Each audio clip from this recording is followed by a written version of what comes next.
Welcome to Literacy Matters, Empowered Conversations. I'm your host, Dr. Cheryl Lundy Swift. I am super excited to have an empowering conversation with Sara Marye. Sara, welcome to the show. Hi, Dr. Cheryl. I am so excited to be connecting with you again and that I get to join you on your show today. So thank you so much for having me. Of course, I so enjoyed being on your show. I was able to share some practical strategies to close literacy gaps, so I hope that that's doing well on your Yes. podcast.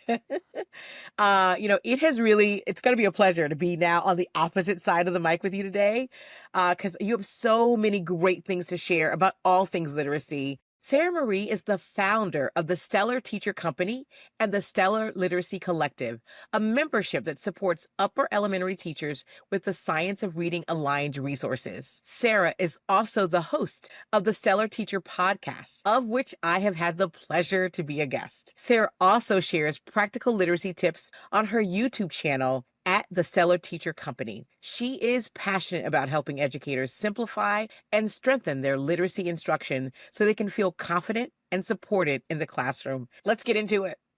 Thank you. So, Sara, I had the pleasure of going to the Reading League Summit, and I just have to give a shout out to Dr. Maria Murray, president of the Reading League. They did a phenomenal job of bringing in all the experts about all things reading and literacy to really set the stage and make sure that everyone is kind of on the same page about how we can move the needle for our teachers and ultimately for our students. And one of the things that we were talking about is really thinking about and expanding that simple view of reading, looking at, frameworks like Scarborough's reading rope, but also really looking at the active view of reading by Cartwright and Duke, who were both in the house, by the way, to really think about more of the rope and thinking about ways to kind of get at teaching for all students. And one thing we can't forget is the purpose of reading, right? So how do you recommend that teachers balance phonics instruction and also make sure that children can comprehend what they're reading? Yeah, well, first of all, I'm going to second that shout out to the Reading League. We love the Reading League at the Stellar Teacher Company and always try to find a way to make it to their conferences because I love their mission of really empowering educators, right? Because it's teachers have to have the literacy content knowledge if they want to be successful with their literacy practices in their classroom. So I'm so glad that you got to experience one of their conferences, summit sessions, always incredible. Yes. This question, right? How do we balance really phonics and comprehension is something that we talk a lot about as a team. And we talk a lot about it with our audience as well. We primarily serve upper elementary teachers. And so many teachers reach out to us and they say, I'm a fourth grade teacher. I have students who cannot decode. And yet I, have to support them with comprehension to make sure they can understand. I've got the tests that I need to worry about.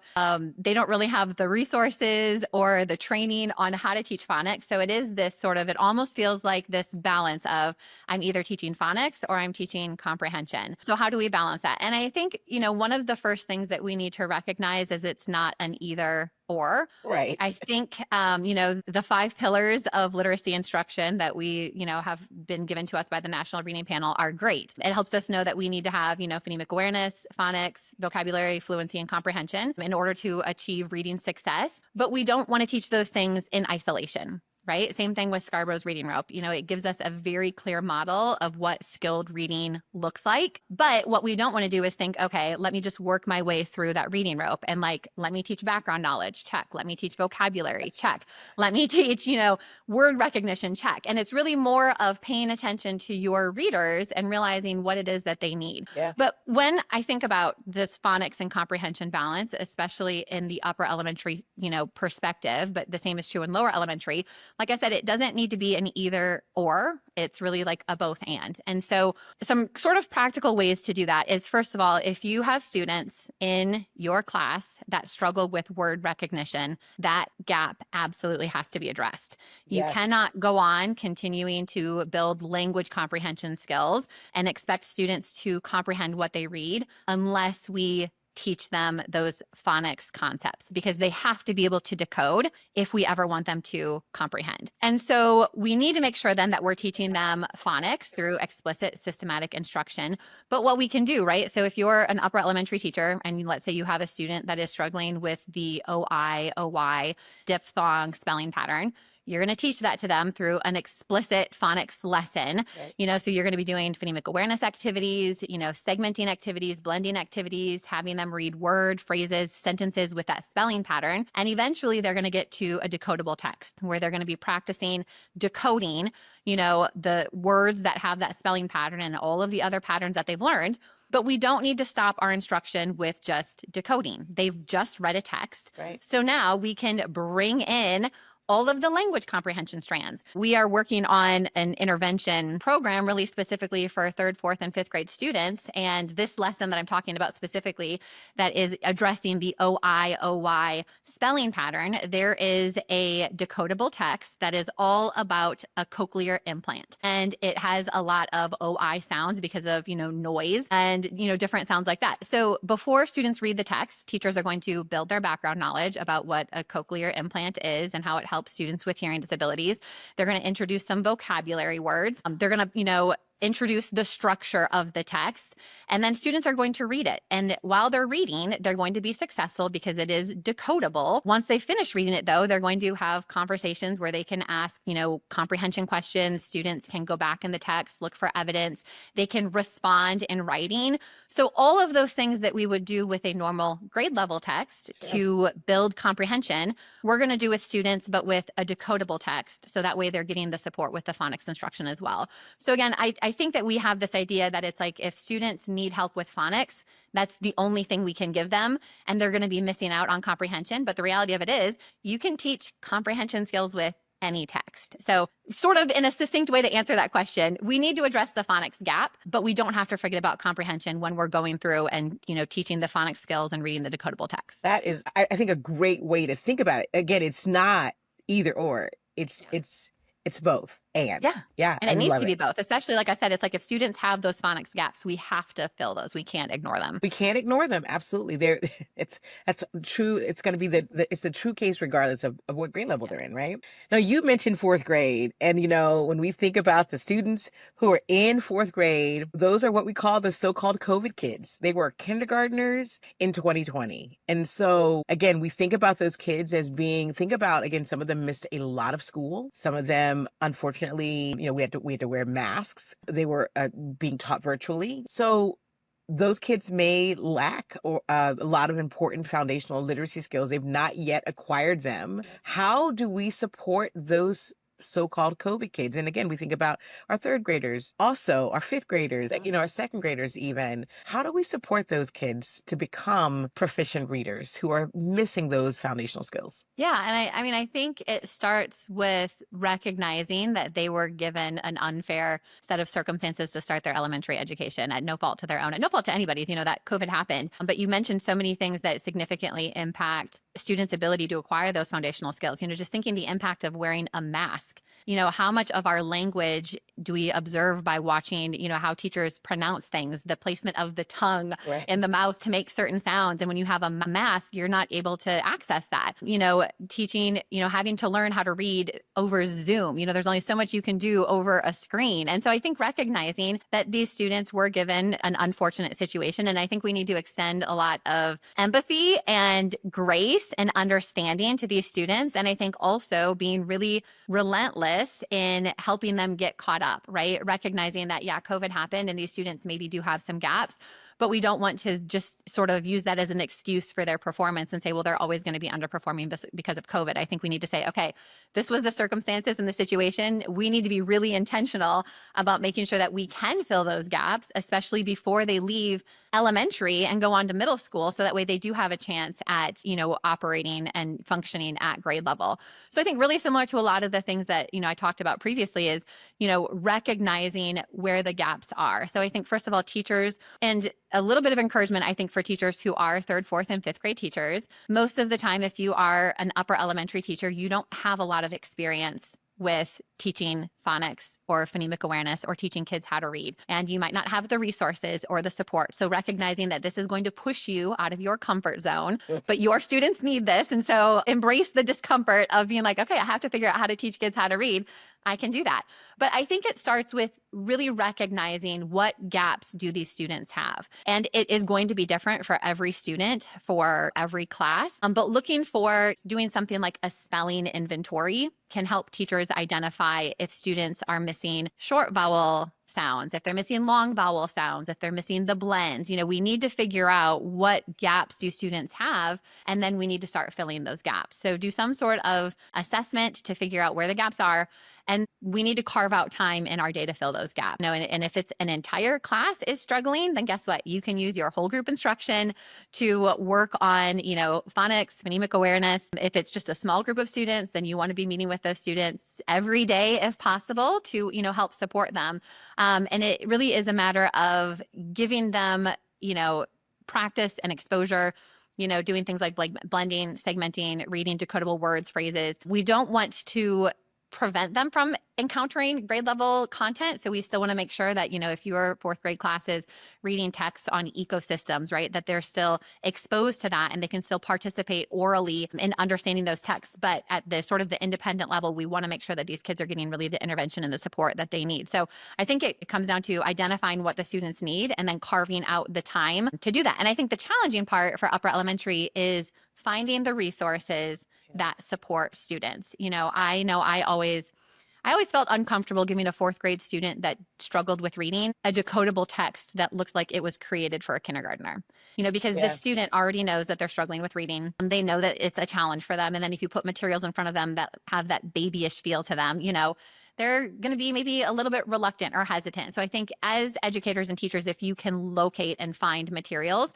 that have a more advanced or mature look to it, and I know there's a lot of really great resources out there that are they're cool resources for upper elementary kids. I know there's a company, I follow them on Instagram and I think it's brilliant, but they're called Hooked on Comics, and they write decodable comic texts for students. So if you're a fourth grader, right, it's going to be so much more fun to read a decodable text that is a comic book as opposed to, something about Stan and Jan went for, they ran, whatever. It's that's right. I don't want to say that's boring, but I think as a teacher, really finding the materials that these students will be excited about reading, invested in reading. And then, like I said, we got to just make sure we have the time to provide the intervention for the students. Sara, that is a golden nugget there, because I want you to know that it is tough to give students that work that really can be demeaning, right? Almost insulting, right? For an older learner. And I'm so proud of our materials, for example, for third grade that we have for our phonics reading me program. Yeah. I want to read them.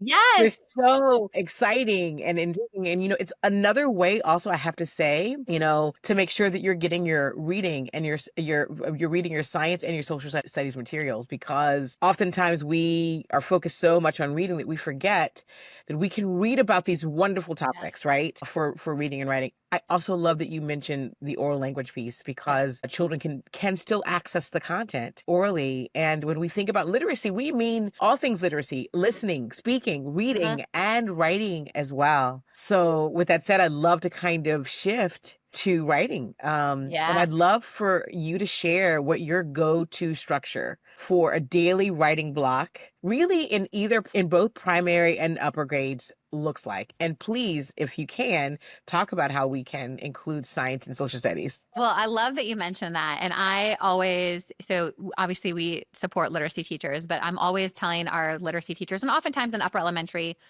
teachers are departmentalized. And so they're, teaching just reading or just science or social studies. But we're always encouraging our audience, invite your entire grade level to come to our workshops and our trainings, because the reality of it is, no matter what subject you teach, you are a reading teacher and you are a writing teacher, because reading and writing happens in all subject areas. So if you teach science or social studies, guess what? You also are teaching reading and writings. Amen. Say that for the people in the back. Yeah. So when we think about a structure for teaching writing, and this is maybe an answer that teachers don't love, because teachers, right, they want to be told, okay, you have got 20 minutes to teach writing. You're going to spend 5 minutes doing this. You're going to spend 10 minutes doing this, right? They want a very specific structure. But really what we want to do is not think about how are we using our time. It's more so what sort of writing components are we introducing to our students? And really, ultimately, we want to do that through the lens of what they are reading. Writing instruction has really found to be the most effective when students have something to write about, and that what they're writing about can easily come from what they are reading. And so we want to sort of think of not having this isolated writing block, but being really intentional about integrating writing into our reading instruction. And so the two really go hand in hand. So what that looks like is making sure then that students are developing the foundational writing skills in elementary that will eventually get them to be able to write a 5-paragraph essay when they are in middle school. I don't think students at the elementary level need to be writing essays. I know our testing comes think differently, but really elementary is helping students develop those foundational skills. And one of the really big things that we want to be doing in elementary is making sure our students have the ability to write sentences. And that is something that often gets forgotten. I used to be a 4th grade teacher, and I never explicitly taught sentence level instruction. And guess what? I had students that struggled to write a 5-paragraph essay because they couldn't write a complete sentence. But instead of giving them support at the sentence level, we just kept on having them practice essay writing because that is what the end of the year test expected. And so really we want teachers to make sure that whether they're teaching writing as an isolated block or it's incorporated into their reading instruction, that they are spending an ample amount of time on sentence level practice. And so we want to, teachers are always like, okay, well, what does that look like? How do I teach sentences? And so it really is making sure students have exposure and understanding to write correct and complete sentences. So understanding that a sentence is going to have a subject, right? A who or a what, and a predicate. It's the action. It's the do of the sentence. I think Anita Archer once said you have to have a who and you have to have a do in your sentence, right? Yeah. So making sure students understand that. But some things that you can do to really help students develop that is, for example, there's an activity called Find and Fix a Fragment. So let's just say you read a passage, and I'm going to use ecosystems again as an example. You just read a passage about ecosystems to your students. So after they've read that, you can write 3 sentences on the board that have to do with ecosystems, right? And one of those sentences is actually going to be a fragment. So your students are going to read the 3 sentences, and they're going to then identify which one is the fragment, and then they have to fix it. So they've, identified, whatever the fragment is, and maybe they recognize that it's missing a subject or it's missing a predicate, and then they have to complete it. And that's going to help students because how many of our students write in fragments? A lot of them do, right? Yes. But when they're identifying somebody else's fragment and fixing it, it's going to make it easier for them to write their own sentences correctly. So doing activities like that. Other things that you can do at the sentence level work is you can have students expand a sentence. This could be, again, something that you could easily do after students have read a text. So let's say they've read a fictional story, and you could give them they call it a kernel sentence, which is just a small, the very basic. So, your story could be about a girl named Chloe and she ran to school, whatever. So you're going to give students that small little bit that came from the story, and students have to add in the when did she run? Where did she run? How did she run? So they're going to slowly be expanding the sentence, but that activity teaches them how to write sentences that have a lot of details in it, right? So we want to really think through, not just sort of like doing our writing block and spending a certain amount of time. It's more so what are we having our students do during their writing instruction that leads to building those foundational skills. So we want to make sure that we're spending plenty of time with sentence level practice both in primary and in upper elementary. And I think something that often gets overlooked at the primary grades is we want to rush students into doing this independently. Well, in the lower grades, we want to make sure we're providing enough support. So making sure that we're doing a lot of the sentence level practice orally as a class, because if students can, give us a complete sentence orally, it's going to be much easier for them to do that in writing later down the road. So doing a lot of oral practice around sentence work, doing a lot of guided practice, a lot of modeling. So not as much independent practice at the lower grades, but a lot of, collaborative work around sentences. So when they do get into the 3rd, 4th, and 5th grade, they can write complete sentences with details that use, a variety of sentence structures. So sentence level work, I think, is a huge portion of writing in elementary at all grades. And 2 other things that I'll say that I think teachers tend to forget about is having students develop a plan for their writing. So teaching students to outline. Right. And we think of this oftentimes through the lens of, again, this 5-paragraph essay, right? Our students are going to work on an essay, so we have to create an outline. Well, guess what? Your students can create an outline for their reading response. So if you are having them summarize, they can create an outline before they summarize. If they're answering a question in science, that requires them to use text evidence, they can create an outline before they write that response. If they're answering a math question that requires justification, they can create their outline. So we want to make sure that across all subject areas, students are getting practice to plan their writing. Yes. And then we want them to do their writing. But then the other thing that we forget to do is we want to give students plenty of opportunity to revise their writing and improve it, because that's really where a lot of this magic happens with writing. Yes. And so all of those same examples, right? If a student writes a summary, have them go back and revise it, improve their verbs to make them more active, add in more details, their science response, have them go back and vary their sentence structure. Maybe they're going to ask a question at the beginning as part of their hook. Realizing that all of these things we teach our students, we want to make sure that we're then giving them practice throughout the instructional day. Sure. So I think it's less about having this structure for our writing block and more being aware of how can we weave in key writing skills to all aspects. Yeah, sentence level writing is something that needs to be a big priority. Planning, writing, and revising writing, I think, are sort of three areas that if teachers put a lot of emphasis on those, they would see big gains in their students' writing output. And I love that you mentioned, again, this oral language piece. I'm actually doing a workshop for the Head Start conference in Columbus. Yeah. And oral language is so key, especially for not just for our little ones, but also for our older ones. We want to hear that language, and we want to hear those sentences, those complete sentences. And that's something we should require, right? That becomes a habit, and you then can see that habit on paper as well. I even think too, it's just we want our classrooms to be noisy. We want students to be talking with each other, with us. And I think that oral language and having students respond in complete sentences to any question you ask is another easy way to improve their writing skills. If they can respond in a complete sentence, they can write in a complete sentence. One other thing that I have to highlight that you said that I think is key is that peer interaction where you are actually having kids correct or find ways that they can improve their sentences, whether it's expanding them or finding those fragments. That peer work, there's some studies that have been done that show how much it solidifies their own skills by helping someone else. So I love that. That is so fantastic. So now I want to ask you, so when we think about teaching today, I know when I began teaching many moons ago, I had a lot on my plate. I find that teachers have even a lot more in today's classroom. So it's a busy classroom. There's there's a heavy lift for them in many, many ways. What can you do to share? What can you say to our teachers to really help them manage literacy instruction in today's busy classroom? Yeah. And I think a really easy thing not an easy thing because teaching is not easy, but something that teachers can do to sort of help eliminate some of that decision fatigue, right? And take some things off their plate. And this is something that we love talking about with teachers. I talk about it a lot on our podcast and in our workshops, but creating routines, right? These repeatable steps that if you bring in literacy routines or systems, you don't have to think about it. And you know that your classroom can run on autopilot. And if you're strategic about the routines that you put in place, then you can also be confident that you're addressing a lot of these sort of key literacy practices that we know lead to skilled readers and writers. So just kind of some examples, we just talked about how important sentence level writing is.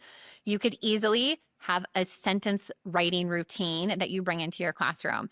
And it doesn't even need to necessarily be a part of your reading block or your writing block. You could have it be part of your morning meeting, right? So it's maybe on Mondays, your morning message has a fragment that students need to find and fix. Maybe on Tuesday, your morning message has 2 simple sentences that students need to combine. On Wednesday, your morning message is all scrambled up and students need to unscramble it to get the correct sentence, right? So doing something small like that takes the decision work off your plate. So you're not having to think, okay, how are we practicing sentence writing today? Yes. But you're being intentional about bringing in sentence level activities that we know improve students' sentence writing skills. Another example, and we talk about this a lot in one of our workshops, and we call it the 3-2-1 for reading. And so it's before teachers begin a read aloud or a shared reading, and whether they are doing a novel, a chapter, a chapter book or a novel, a picture book or a chapter book or an article from their science text, a graphic novel, whatever it is, there are 3 things that teachers can do before they start reading. And that is activate background knowledge, introduce vocabulary, and preview text structure. And we should recognize those as all being part of Scarborough's reading rope as something that leads to skilled reading. While they're reading, they're going to do 2 things. They're going to pull out a sentence and identify the syntax or sentence structure, which is also part of Scribo's reading rope. And they're going to ask questions that lead to verbal reasoning, so this inferential thinking. And then after they're done reading, they're going to assign one writing about reading response. So their students are going to get some writing brought in there. That's an easy thing for teachers to do. They don't have to think about it, right? It's like, okay, this is what I do before, during, and after. Sure. But if they're doing all of those things every time they're reading, we know those are the aspects of language comprehension that lead to skilled reading. So it's going to lead to more effective readers, but it doesn't require a lot of planning or brain power from teachers. Yeah. So I think if teachers can, get creative with how they're bringing in routines to their instruction, they can feel a lot more confident in how they're teaching, and then not have to think, okay, how am I going to activate background knowledge, or how am I teaching vocabulary, or, all of those things, because it's like just woven into what they're doing. So thinking about routines can take, like I said, it can eliminate decision fatigue and just make it easier for teachers to make sure they're hitting those really important instructional components. Fantastic way to really save the teacher's brain and time. Yeah. For sure. Awesome. So I'd love to finalize our conversation by asking you to share with our listeners one empowering message. I want you to think about this when it comes to literacy, all things literacy, for teachers, for school leaders, and families. What's one empowering message you would leave with them? Yeah. So this actually comes from Melissa and Lori Love Literacy. I heard them say this on their podcast, and I love it. And so I love sharing this idea with teachers whenever I can. But it's this idea that you should go as slow as you need to, but as fast as you can.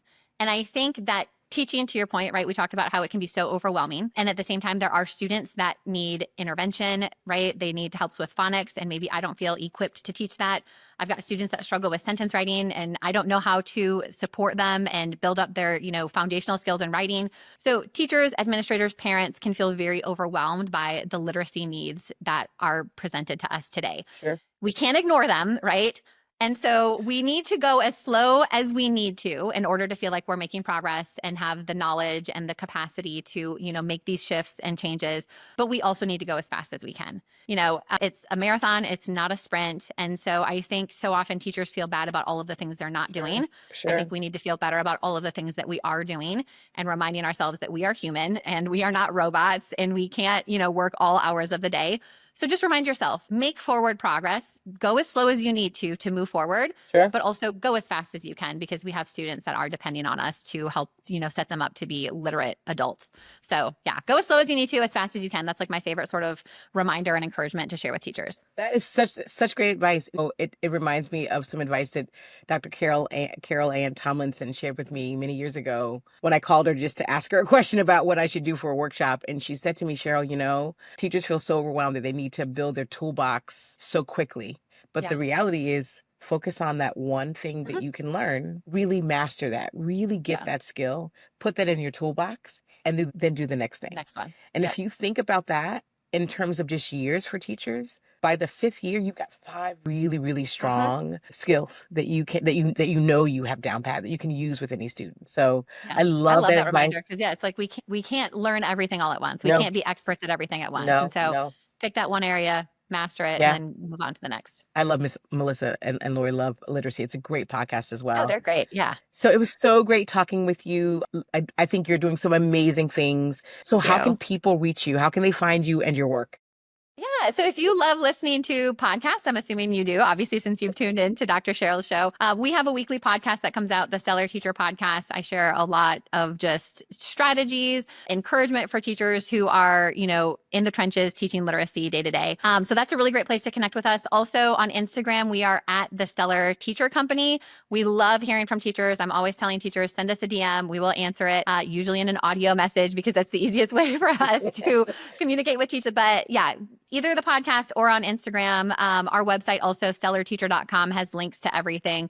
But we truly do love encouraging teachers and connecting with them. So hopefully I can connect with some of your guests a little bit later after the show. We would love that, Sarah. Thank you so much for all that you do. Thank you for having me, Dr. Cheryl. Enjoyed it.